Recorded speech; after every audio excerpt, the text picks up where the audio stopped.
జై దుర్గా భవాని అమ్మవారి ఆశీస్సులు మీకు ఎప్పుడూ ఉండాలని కోరుకుంటూ మరొక మంచి వీడియోతో మళ్ళీ మేము ఎందుకు వచ్చేసాను. అమ్మ ఎప్పటి నుంచో మాల వేయాలని అనుకుంటుంది, కానీ కుదరలేదు. దేనికైనా టైం రావాలంటారు కదా, ఆ టైం అయితే ఇప్పుడు వచ్చింది. కానీ అమ్మ ఊరి దగ్గర వేయడానికి కుదరదు కాబట్టి నా దగ్గరికి అయితే వస్తుందన్నమాట. సండే ఈవినింగ్ అయితే వచ్చేసింది. ఇంకా అమ్మ గోరింటా పెట్టుకుందాం బాగుంటుంది అనేసరికి చాలా ఇష్టం అన్నమాట అమ్మకి. ఇంకా వెళ్ళేసాము. వెళ్ళి నేనైతే గోరింటాకు తీసుకొచ్చి అమ్మకు పెడుతున్నా. ఈ చేతికైతే నేను పెడుతున్నా, ఆ చేతికి అమ్మ పెట్టుకోనింది. చూడండి ఎలా పెట్టుకోందో. అప్పుడు అలాగే చుక్కలు పెట్టుకునే వాళ్ళంట, చూడండి ఎలా పెట్టుకోనుందో. ఇంకా అదంతా కడిగేసి నైట్ ముగ్గులు పెట్టేసుకుంటున్నాము. కిచెన్ కూడా నీట్గా క్లీన్ చేసి పెట్టేసుకున్నాను. టైం అయితే 11 అయింది నైటు.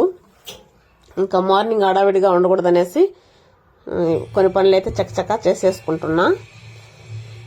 ఇంకా అమ్మ అయితే ముగ్గులు చాలా బాగా వేస్తుంది. లేట్గా వేసినా నీట్గా వేస్తుంది అనమాట. చాలా ఓపికగా అయితే వేసుకుంటుంది ముగ్గులు. ఇంకా మార్నింగ్ ఇదో ఇలా వేసిందనమాట. మార్నింగ్ లేసి ఇంకా స్నానం చేసేసి వంట అయితే స్టార్ట్ చేశాను. పెద్ద అబ్బాయి క్యారేజ్ పెట్టాలి కాబట్టి వంట స్టార్ట్ చేశాను. నేను పోయినసారి భవానీ అమ్మ మాలేసినప్పుడు మా స్వామిని అడిగాను, ఈసారి పెద్ద పెట్టీలు తెచ్చేయమని. సరే తెచ్చిస్తానన్నాడు. కానీ సంవత్సరం అయితే దగ్గరికి వచ్చింది, కానీ పరిస్థితులు సరిగ్గా లేక తెచ్చుకోలేకపోయినాను. ఇంట్లో కొంచెం పాత సిల్వర్ ఉంటే అది తీసుకెళ్ళి చిన్న పట్టీలు అయితే తెచ్చుకున్నాను. అంటే కొంచెం లావున్న 10,000 15,000 చెప్తున్నారు. అందుకనేసి కడ్డీ టైప్ ఉంటాయి కదా, అలాంటి పట్టీలు అయితే తెచ్చుకున్నాను. నా బడ్జెట్లో అన్నమాట చూసి నేను తెచ్చుకున్నాను. నేను ఎప్పుడు పెద్ద పట్టీలు పెట్టుకుంటాను. నాకు చాలా ఇష్టము పెద్ద పట్టీలు అంటే. చిన్న పట్టీలు ఇష్టం ఉండదు, అయినా తప్పదు కాబట్టి తెచ్చుకున్నాను అవే. ఇంకా అమ్మ నేను పట్టీలు అయితే పెట్టేసుకున్నాము. అలాగే మెట్లు కూడా తెచ్చుకున్నాను అన్నమాట. నాకెందుకో పెద్ద పెద్ద మెట్లు పెద్ద గొలుసులు అయితేనే నచ్చుతాయి. చిన్న చిన్న పెట్టుకోవాలంటే నాకు ఇష్టం ఉండదు, ఫస్ట్ నుంచి అంతేను.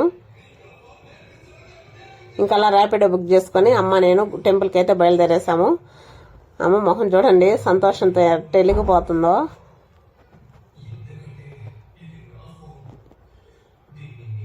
ఇంకా అమ్మవారి గుడికి అయితే బయలుదేరేసాము. ర్యాపిడో బుక్ చేసుకున్నాం అనమాట. ఒకప్పుడు ర్యాపిడోలో వెళ్ళాలంటే అమ్మ భయం అనేదాన్ని, ఇప్పుడు భయపడినండి.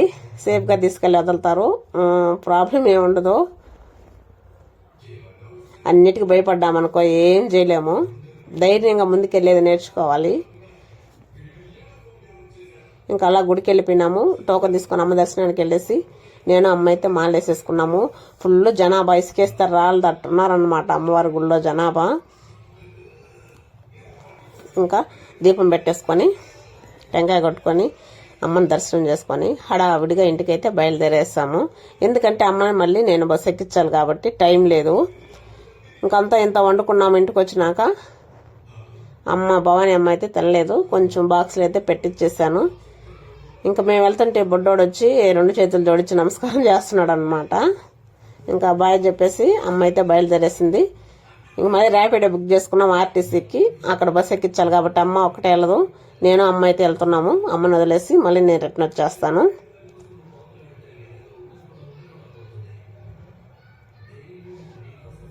ఇదండి వీడియో మీకు నచ్చితే లైక్ చేయండి, షేర్ చేయండి, మన ఛానల్ సబ్స్క్రైబ్ చేసుకోండి. అమ్మ అయితే బస్సు ఎక్కి ఊరికి వెళ్ళిపోయింది.